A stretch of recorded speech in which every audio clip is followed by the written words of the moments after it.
চট্টগ্রামের রিয়াজউদ্দিন বাজারের চৈতন্যগলিতে সয়াবিন তেলের গোডাউনে ভোক্তা অধিকার সংরক্ষণ অধিদপ্তরের হানা। বিপুল সংখ্যক বোতলজাত সয়াবিন তেল জব্দ করে খোলা বাজারে প্রকাশ্যে বিক্রি করে দিয়েছে ভোক্তা অধিকার। যেখানে বাজারে তেলের সংকট, সেখানে তেল পেয়ে খুশি ক্রেতারা। চট্টগ্রাম থেকে নয়ন বড়ুয়া জয়ের রিপোর্টে বিস্তারিত।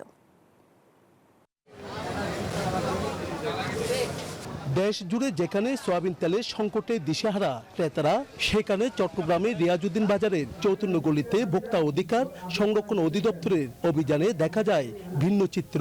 সয়াবিন তেলের ডিলারের এক গোডাউনে পড়ে আছে 1 লিটার, হাফ লিটার সহ 3 লিটার ওজনের তেল ভর্তি বোতল।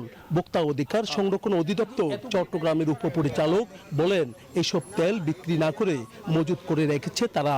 এখানে প্রায় 550 লিটার তেল আছে, তো উনি চাইলে এটা বাজারে দিয়ে দিতে পারতেন, তবে উনি বিক্রি করছেন, বিক্রির কার্যক্রম চলছে, কিন্তু উনি চাইলে এই তেলটাও ওনার রাখা না, বাজার তো প্রচুর চাহিদা রয়েছে, তো এখন উনি রাজি হয়েছেন এটা খুচরা বিক্রি করবেন।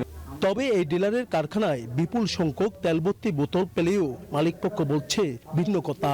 কাস্টমার আসুক, আমরা তো দোকানদারকে দিয়ে দিচ্ছি, আস্তে আস্তে স্লিপ হচ্ছে দিয়ে দিচ্ছি। পরে এসব তেল ভোক্তা অধিকার সংরক্ষণ অধিদপ্তরের উপস্থিতিতে খোলা বাজারে বিক্রিও করে দেন ডিলার। 175 টাকা লিটার পেয়ে খুশি ক্রেতারা। একজনে নিতে পেরেছে 2 লিটার করে।